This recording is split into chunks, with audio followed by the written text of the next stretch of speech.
On continue de présenter des œuvres d'art qui utilisent les mathématiques, comme ici avec cette œuvre qui s'appelle Métamorphosis d'Herbert Bayer. On peut voir donc différents solides usuels, sphères, cylindres, cubes, représentés sur cette œuvre. Donc, qui était Herbert Bayer? Herbert Bayer, c'est un typographe, un photographe, mais aussi un designer, un peintre, un architecte, un sculpteur d'origine autrichienne. Il est né en 1900 et il est décédé en 1985. Il a notamment servi l'armée autrichienne de 1917 à 1918. Il a suivi les cours de la célèbre école d'art du Bauhaus à Weimar. Il est devenu enseignant là-bas en 1925.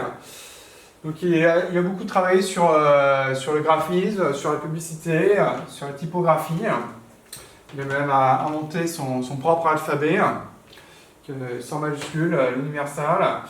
Il a également beaucoup travaillé sur les formes, sur l'utilisation des formes géométriques basiques et sur la recherche en photographie. Il sera amené à quitter l'Allemagne au moment de la Seconde Guerre mondiale, juste avant, en 1938. Donc dans cette œuvre-là, qui s'appelle Métamorphosis, donc on peut voir des solides et à l'arrière-plan, on peut voir le contour d'un paysage. Voilà, une façon surnaturelle, surréaliste de présenter dans cette œuvre. Donc il montre des objets dans un environnement différent de celui auquel on pourrait s'attendre.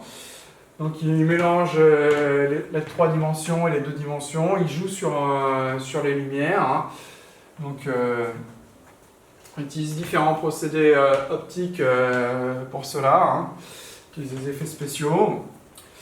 Donc on a ici un paysage réel qui confondrait des formes géométriques abstraites. Donc le mot photographie est d'origine grecque, qui signifie dessiner avec la lumière, et on voit bien dans cette œuvre de Bayer l'utilisation des ombres notamment.